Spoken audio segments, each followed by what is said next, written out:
Magandang araw po muli mga kaguro, kaibigan at kaempleyado. Ito po ulit ang inyong lingkod, si Atty. Resty Tuballas Adarayan, na palaging nagpapaalala sa inyo that ignorance of the law excuses no one from compliance therewith. Kaya palagi kayong tumutok sa ating YouTube channel para marami kayong matutunang kalaman.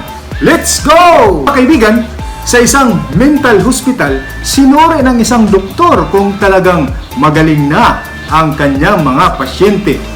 Isa sa kanyang pasyente ay si Tulits. Pinuntahan ng doktor si Tulits para kumustahin kung siya nga ba ay magaling na. Ang sabi ng doktor, Tulits, kung may magandang babae sa isang kwarto, siya ay nakatupis at kayong dalawa lang ang nasa kwarto, ano ang gagawin mo? Ang sabi naman ni Tulits, Aba Dok, lalaki ako. Ang gagawin ko, hahalikan ko siya. At pagkatapos nun, tatanggalin ko ang kanyang bra. nagulat ang doktor. Sabi ng doktor, mukhang magaling na to ah. Nagtanong ulit ang doktor, ano naman ang gagawin mo pagkatapos mong tanggalin ang bra? Ang sabi naman ni Tulits, Kukunin ko ang bra at papanain ko ang buwan. Nya!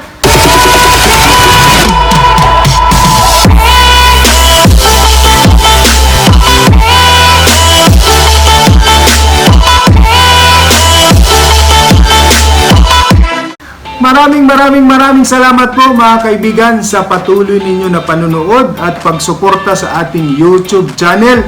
Marami na po ang nagsusubscribe at nagla-like, nanonood sa ating YouTube channel. Maraming salamat po sa inyong pagsuporta at panunood. Mga kaibigan, pag-usapan natin ang isa sa mahalagang topic rin na kailangan natin malaman. Ang 6 na mga dahilan kung bakit ang isang tao ay nalulubog sa utang. Handa na ba kayo? Come on! Mga kaibigan, hindi ko sinasabi na ako ay walang utang. Ako rin po ay mayroong utang. Marami po akong utang. Kaya lang mga kaibigan, ang pag-solve ng isang problema ay nag-i-start from awareness.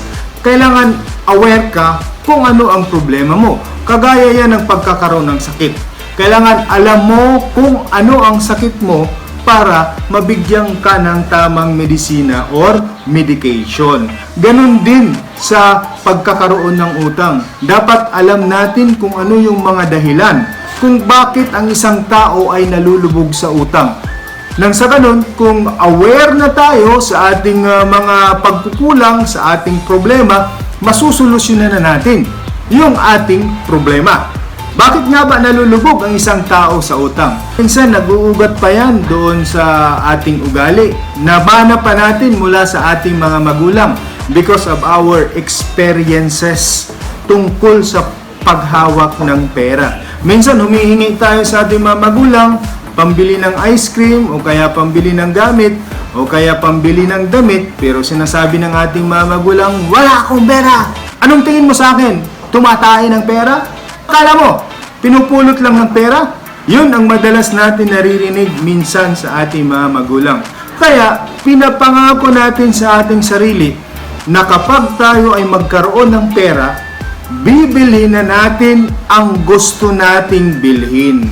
Kaya doon nagkakaroon ng problema. Nababaon tayo sa utang because of that concept. Our concept for money is for immediate gratification. It is for pleasure. Pero iba po ang konsepto ng money para sa mga mayayaman.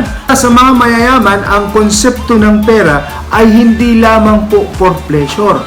It gives them freedom. So yun po ang pagkakaiba ng mindset ng mayaman at mahirap. Paralan natin mga kaibigan kung ano nga ba ang dahilan kung bakit nalulubog ang isang tao sa utang. Una, no extra income. Lalong-lalo na po sa mga kaibigan natin, kaguro at kaempleyado na nagtatrabaho sa gobyerno, tayo ay nakapako 8 hours a day, 40 hours a week sa ating mga trabaho. Wala tayong other source of income na pumapasok sa ating. Umaasa lang tayo sa ating sweldo o sahod na aaminin natin hindi sapat. So kailangan natin na magkaroon ng extra income. According to Harv T. Eker, people choose to get paid based on result, while poor people choose to get paid based on time. So para sa ating mga kaguro, kaempleyado at mga kaibigan na nagtatrabaho sa gobyerno, ang ating sweldo is based on time. Hindi po tayo yayaman kung ganon. Dahil binabayaran tayo sa oras, not on the result. Kahit wala kang ginawa sa buong 8 hours, siswelduhan ka. Yun naman ang gustong-gusto ng iba nating mga kaibigan dahil less hassle, walang worry.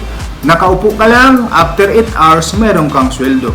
Pero kung gusto mong ma-improve ang iyong finances, maghanap ka ng extra income. Bayaran ka based on the result. Hindi ko po i-discuss kung ano po yung mga extra income or passive income. Manood na lang po kayo sa YouTube. Marami po mga tutorial kung ano po yung mga bagay na magbibigay sa atin ng passive income. Hindi ko naman sinasabi na mag-resign kayo sa inyong trabaho. Dahil mahirap din na kumita ng pera kung wala tayong trabaho. Dapat magkaroon lang tayo ng extra income para madagdagan yung ating kita at makatulong sa ating mga bayarin or gastusin. At hindi na tayong malubog sa utang. Tawang dahilan kung bakit nalulubog ang isang tao sa utang. Because of the instant gratification attitude. Sinasabi natin na may sweldo ako. Dapat ma-enjoy ko yung aking sweldo. Dapat ma-enjoy ko yung aking salary. Kailan pa ako mag-i-enjoy ng mga bagay na ito kung wala na ako? Which is a wrong concept mga kaibigan. Because we see money as a source of pleasure. We do not see money as a source of freedom. Tinitingnan lang natin na ang pera ay source of immediate gratification, immediate pleasure. Halimbawa niyan, kung ikaw ay may pera at may nagustuhan kang bilhin, na masatisfy mo ang iyong sarili, agad mo itong binibili. Hindi mo iniisip na yung pera na maaaring ginamit mo sa pambili, maaari mong maging puhunan sa negosyo at mapalago pa ang pera mo. Karamihan sa mga tao na nalulubog sa utang, ang karaniwan nilang binibili ay ang mga bagay na liabilities. Ibig sabihin ng liabilities, yung mga bagay na binili mo, pero pag gagastusan mo pa siya, hindi siya magdadala ng income sa'yo. Halimbawa niyan, yung pagpapaayos, pagpapaganda ng inyong tirahan, pagpapaganda ng inyong bahay. Napakaganda ng iyong bahay. Lahat ibinuhos mo ang iyong income. That is dead investment kasi walang papasok na pera sa iyo. So ano ang dapat natin gawin para hindi tayo malubog sa utang? We have to practice delayed gratification. Pigilan natin ang ating sarili, magkaroon tayo ng self-control sa paggastos. Para yung ating gagamitin sana na pambili ng mga bagay na liabilities, magamit natin as investment. Three dahilan kung bakit nalulubog ang tao sa utang, it's because of their money mindset. Sasabihin nila, sanay kami sa hirap, nabuhay kami ng walang-wala, mamamatay din kami ng walang-wala. Hindi naman namin kailangan ng pera. Alam niyo yung nagsasabi na hindi nila kailangan ng pera? Yun yung mga tao na walang pera. Ang sabi ulit ni Harv T. Eker sa Secrets of the Millionaire's Mind, your income can grow only to the extent that you do.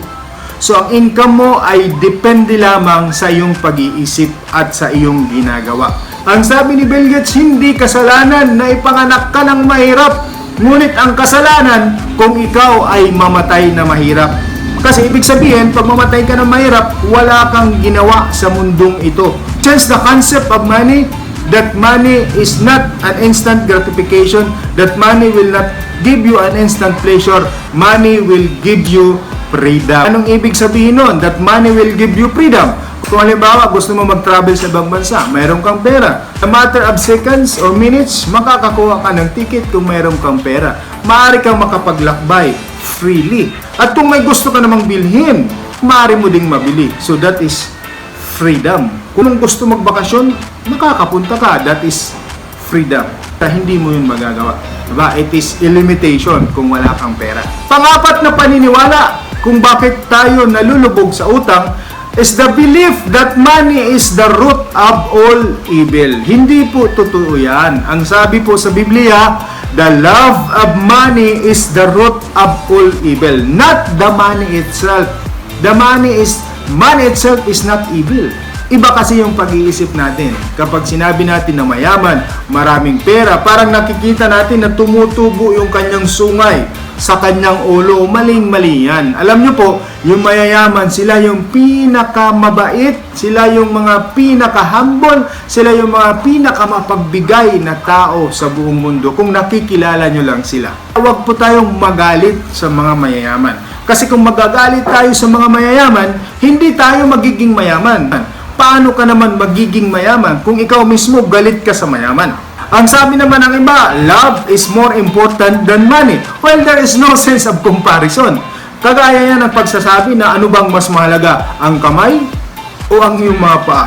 Dalawa sila mahalaga. So wala pong sense of comparison between love and money. Kaya mahalaga din ang money. Number 5 dahilan kung bakit tayo nalulubog sa utang, ang paniniwala that you need money in order to be rich. You do not need money in order to become rich. Ang sabi ni Robert Kiyosaki, author ng Poor Dad or Rich Dad, kung hati-hatiin equally yung kayamanan sa buong mundo ngayon, hati-hatiin, distribute it equally, darating ang panahon na mapupunta din yung mga kayamanan na yan doon sa mga dating nagmamayari o mahawak ng kayamanan na yan.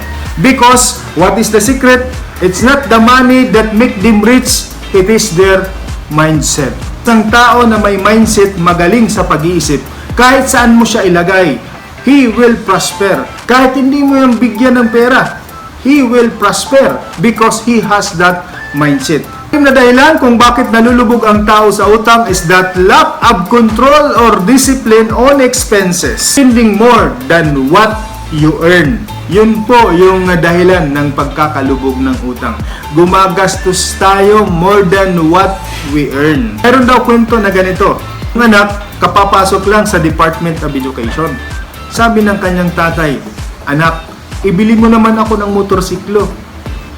Si kumpare, yung kanyang anak, kapapasok din sa Department of Education, binilhan na ng motorsiklo. Sana ibili mo rin ako.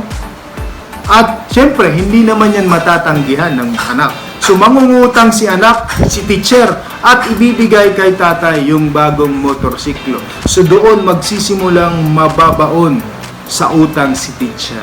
In other words, lumalampas yung ating expenses sa ating income dahil unang-una sa inggit. Naiinggit tayo sa ating mga kaibigan, nakabili ng bagong ref, nakabili ng bagong motorsiklo, nakabili ng bagong sasakyan. So kahit hindi sapat ang ating income dahil sa ating inggit, tayo ay bibili rin ng bagong sasakyan, bagong ref, bagong bahay. At doon nagsisimula ang pagkalubog natin sa utang. Minsan din mga kaibigan, nagpapa-impress tayo. Kapa nito, nagpapa-impress tayo doon sa mga tao na ayaw natin. Yan po mga kaguro, kaibigan at kaempleyado, ang 6 na dahilan kung bakit tayo ay nababaon sa utang. Patuloy kayo na manood sa ating YouTube channel. Mabuhay po kayo. Maraming salamat po.